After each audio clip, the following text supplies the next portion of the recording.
Jaya Nitai Gauranga, Jaya Nitai Gauranga, Nitai Gauranga, Jaya Nitai Gauranga.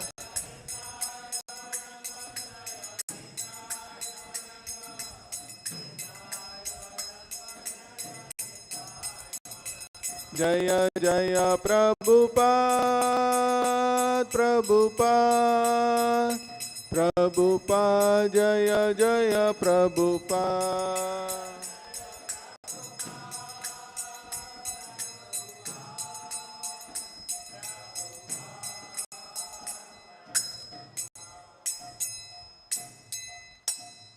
Jaya Om Vishnupada Paramahamsa Parivrajacharya Shtotra Shatashri Srimad His Divine Grace Abhay Charana Ravinda Bhakti Vedanta Swami Srila Prabhupada Ki Jai Srimad-Bhagavad-Gita Ki Jai Om Namo Bhagavate Vasudevaya Om Namo Bhagavate Vasudevaya Om Namo Bhagavate Vasudevaya. Reading from Bhagavad Gita as it is, chapter number 7, Knowledge of the Absolute. Text number 7.6. Text number 6. Okay. I'll read the verse by myself. Etadhyonini bhutani sarvanityupadharaya aham kritsnasya jagataha prabhavaha pralayastatha. Word to word meaning. Etad, these two natures. Yonini, source of birth. Bhutani, everything created. Sarvani, all. Iti, thus. Upadharaya, no. Aham, I. Kritsnasya, all inclusive. Jagataha, of the world. Prabhavaha, source of manifestation. Pralayaha, annihilation. Tatha, as well as. Translation by His Divine Grace, A.C. Bhaktivedanta Swami Srila Prabhupada. Jai Srila Prabhupada. Of all that is material and of all that is spiritual in this world, know for certain that I am both its origin and dissolution. Please repeat this translation. Of all that is material and all that is spiritual in this world, know for certain that I am both its origin and dissolution. Purport by His Divine Grace, A.C. Bhaktivedanta Swami Srila Prabhupada. Jai Srila Prabhupada. Everything that exists is a product of matter and spirit. Spirit is the basic field of creation, and matter is created by spirit. Spirit is not created at a certain stage of material development. Rather, this material world is manifested only on the basis of spiritual energy. This material body is developed because spirit is present within matter. Sri Sri Krishna Rukmini Satyabhama Ki Jai. This material body is developed because spirit is present within matter. A child grows gradually to boyhood and then to manhood because of that superior energy, spirit, soul being present. Similarly, the entire cosmic manifestation of the gigantic universe is developed because of the presence of the super soul Vishnu. Therefore, spirit and matter, which combine together to manifest this gigantic universal form, are originally two energies of the Lord, and consequently, the Lord is the original cause of everything.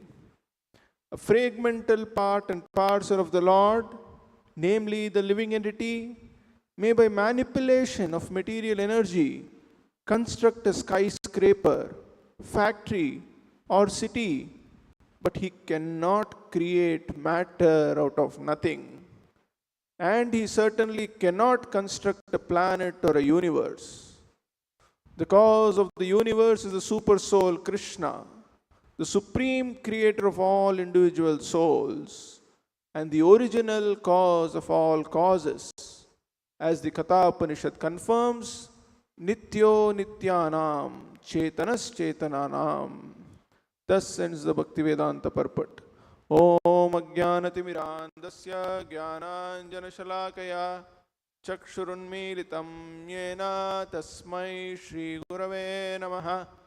Nama Om Vishnupadaya Krishna Presthaya Bhutale Srimate Bhaktivedanta Swaminiti Namine. Namaste Saraswate Deve Gauravani Pracharine Nirvishesha Shunyavadi Paschatya Deshatarine. Jai Shri Krishna Chaitanya Prabhu Nityananda Shri Advaita Gadadara Srivasadi Gaura Bhakta Vrinda. Hare Krishna Krishna Krishna Hare Hare, Hare Rama Rama Rama Hare Hare.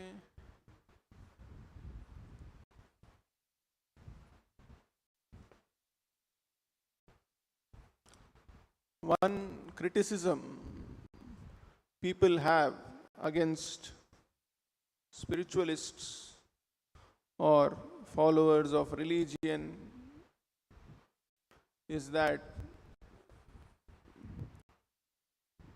they say you are all fatalists. With your understanding of spirituality or religion, what have you been able to achieve? In the last few years, the civilization has moved away from spirituality. It has embraced science, so-called scientific knowledge. We have made tremendous scientific, and we are all reaping the benefits. Tangibly, so many things we are seeing, is it not?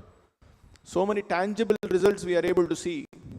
Skyscraper buildings, bridges, flights, mobile phone, now artificial intelligence, advanced medical technologies. So these people say that you see so many things we have achieved with the help of this scientific knowledge, beginning from maybe late 1800s or early 1900s. So the forerunner in this race of embracing technology and sidelining spirituality was America. 1960s, America was at the peak of its technological advancement, economic superpower. It had some of the best universities, MIT, Boston, and several other universities where some of the most brilliant brains were there, and they were churning out all these technological advancements. So in this backdrop, in this setup, Srila Prabhupada, an old man of 70 years, he was invited to give a talk in MIT. So you can just imagine, one sadhu from Vrindavan, he is going with some knowledge about Bhagavad-Gita, Bhagavatam, and he is going to speak in front of people who have contributed to the advancement of the world civilization. And what does Prabhupada say? He says, okay, you have so many departments. Where is the department which will tell you where you will go after you die? You have so many departments of knowledge. But what is going to happen to you after you leave this body, do you know? Is there any department to research that? There was no answer.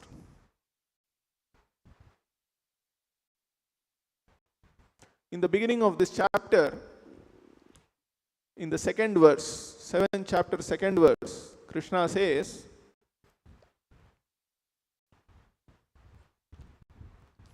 Jnanam teham savijnanam idam vakshyami asheshatah yad gyatva neha bhuyonyaj gyatavyam avashishyate. What was the basis on which Prabhupada is able to make such a bold statement in such an accomplished university, in front of such accomplished students? It is basically this statement of Krishna. Krishna says here, I shall now declare unto you in full this knowledge, both phenomenal and noumenal, by knowing which there shall remain nothing further to be known. This is the standard of knowledge of the Bhagavad-Gita.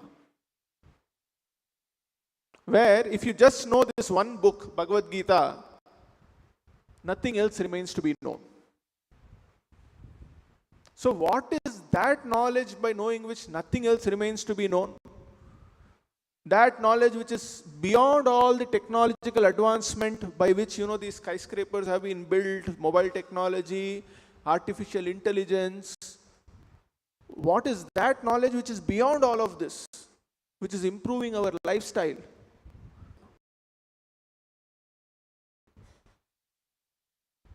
And in this purport to this stoka today, we read how Prabhupada is beautifully bringing out this point. He said, yes, fine, you have made these skyscraper buildings, I accept. You have made so much technological advancement, yes, I accept. But what is the cause of all this? What is causing such wonderful things to happen in this world? Are you aware of that?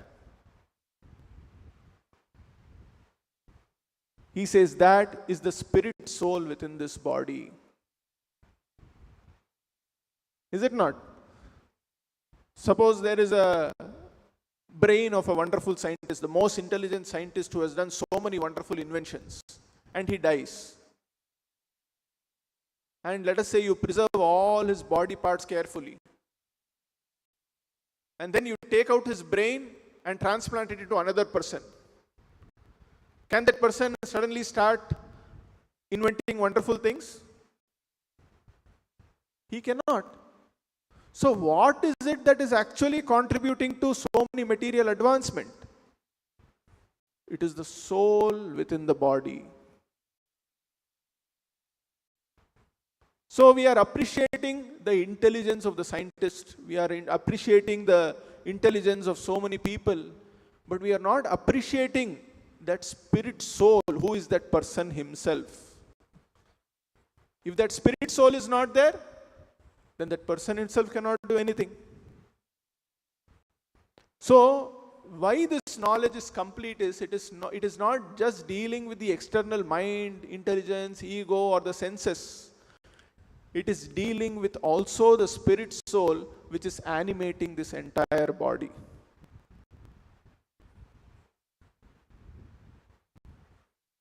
Modern science is largely dealing with matter, which the Bhagavad Gita is describing as the 5 elements, which is earth, water, air, fire and ether.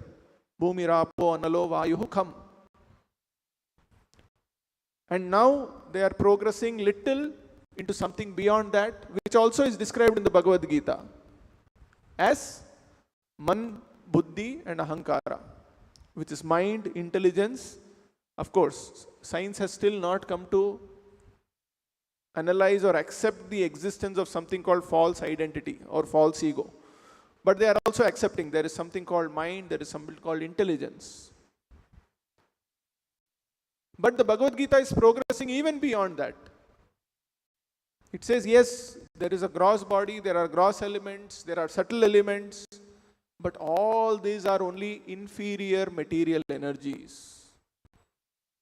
But beyond this, what is animating all these inferior energies in this world is my superior energy, which is the spirit soul. If the spirit soul is not there, matter cannot transform. And the example Prabhupada gives is, only when the soul is there within a body, the body is growing from child to youth to old age and so on. If the soul leaves the body, that's all. The body will simply decompose and decay. So Prabhupada's question was, where is that department of knowledge which is studying this soul within this body? So what is the use of studying everything when we don't know about ourselves? Is it not? We are simply studying some dull matter, but we are not able to understand who we are. And because we don't know who we are, we don't know how to be happy in this world. So despite all the technological advancement that America saw, what did ultimately America create? It created a big population of unsatisfied hippies.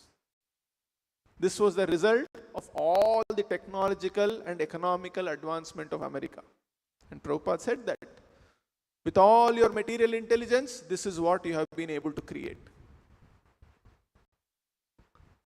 Why? Because the nature of knowledge is incomplete. It is actually not even knowledge. It is not even jnana. It is ajnana. It is ignorance. Because it ignores the root cause of the existence of everything. So here Prabhupada is pointing out that just like this soul is only animating this body, without the presence of the soul, this body cannot be animated. Similarly, this entire universe, if it has to be animated, then there has to be a supreme soul behind it. If one tiny spiritual spark can build a big skyscraper, then, many people say, when we say God created this universe, or when we say, God is only making all these planets float in the sky, they say, how can that be possible? Prabhupada says, one person, you are able to make one aeroplane fly in the sky. You are one tiny spirit spark. The Lord is the source of so many spiritual souls. So what is the great wonder in being able to be convinced that He is making so many planets float in the sky? Is it something very difficult to believe? But when there is no knowledge of the spirit soul, of the existence of something called matter and spirit, then it is very difficult to understand God. Forget, we don't understand ourselves, how can we understand God? But when we read Bhagavad-Gita, where Krishna explains that there are two categories of existence, there is matter, there is spirit, and the Supreme Lord is the source of both, then we are more able to scientifically understand how this universe works. Both phenomenal and noumenal. Phenomenal is that we can see, that which we see happening around us every time. We might be able to read science, we might be able to understand so many laws of nature, but can science explain why somebody is born poor, why somebody is born rich? Science may say that genes is the cause why somebody is intelligent, somebody is not intelligent. But can science say why only that child had to be born to that parent and get that gene and not to be born to somebody else? So it is incomplete, right? But if you read Bhagavad Gita, even all these questions we get answers. So, therefore Krishna is telling that this is complete knowledge. And in this complete knowledge, what do we understand? We understand that Krishna is the ultimate source of everything that is spiritual and material. Why this understanding is important? Many people say, why? What is the purpose of knowing Krishna? What am I going to get by understanding Krishna? Correct? At least if I read science, some job I'll get, some salary I'll get, I can fill my stomach. If I understand Krishna, what I'm going to get? If I go to an interview and say I know about Krishna, Krishna is the cause of all causes, is he going to give me food? This is also another ignorance. People don't know why they should know about Krishna, because they don't know who they are. So from the Bhagavad Gita, Krishna says, Janma karma cha me divyam evam yo veti tattvataha tyaktva deham punarjanma naiti mameti so Arjuna. He says the effect of understanding Krishna in truth is that one is freed from all sufferings in this world. You might be a PhD, you might be a millionaire, you might be a multi-billionaire, you might be the most wonderful cricket player, highest auction money you will get in IPL also. But can you say that you are the happiest person in the world? Can you be free from disease? Can you say I will never get old? Can you say I will never die? No, you cannot escape from any of this. Correct? But Bhagavad Gita is telling that there is an existence possible where you can be without birth, without disease, without old age, without death. You can eternally be happy. And our business is not to simply run around for food. How I can get some job, where I can get some money so that I can fill my stomach. This is not our job. Even dogs are also doing that. They are also morning, they wake up, they go out, they search for food. Correct? At least they are not going and working somewhere. Still they are getting some food. But we are thinking only if we work we will get food. Why? Because we are advanced in knowledge. That's why we are thinking like that. So our so-called advancement of knowledge, it is making us think that only if we go out and work hard, we will get food to eat. But in reality, Krishna says that everybody in this world is provided. We don't have to work hard like that. Krishna is providing. And our real business is what?